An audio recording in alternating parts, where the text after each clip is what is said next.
कथारे अच्छे दृढ़ इच्छाशक्ति और कठोर परिश्रम आगे सबकि संभव। अभाव अनाटन थी भी दिव्यांग जनक केवे भी भांगी जाई नाहंती। एमिति जड़े बापार कथा कहबू जी कि दिव्यांग हुए भी सक्षम।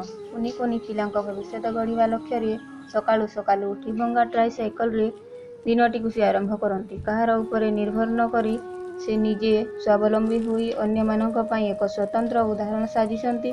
बलांगीर जिला सईतला थाना अंतर्गत केवमाल ग्रामर लाजर नंदक पुआ सुकृनंद दिव्यांग थिबारु कौनसी कामधंदा मिलु नथिला। बाध्य होई कामधंदा आशारे बलांगीर चली आसीथिले। बलांगीर गंधरेल ग्राम एक भड़ा घरे तांको परिवार सह रहुचंती। परिवार कहिले पुआ झियो और स्वामी स्त्री 4 जण। झियो षष्ठ श्रेणी रे पाठ पढ़ुथिबा बेले पुआ द्वितीय श्रेणी रे पढ़ुची।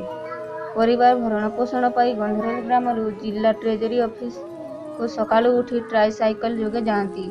सेठारे विभिन्न जगारू आसुथिबा लोकंक पाई दरखास्त ट्रेजरी चालान पड़ी अनेक लेखापढ़ा काम करी 2 पैसा रोजगार करती। सरकारी सहायता कहले विकलांग भत्या 700 टंका और चाउल 5 केजी मिलुची। घर भड़ा पिलांक पाठपढ़ा खर्च परिवार भरणा पोषण पाई रोजगार यथेष्ट नुहे। जदि कौनसी सरकारी साहाय्य कि बासगृहटे मिलंता तेबे खुशी हुंते बोली कहिसंती सुकृनंद।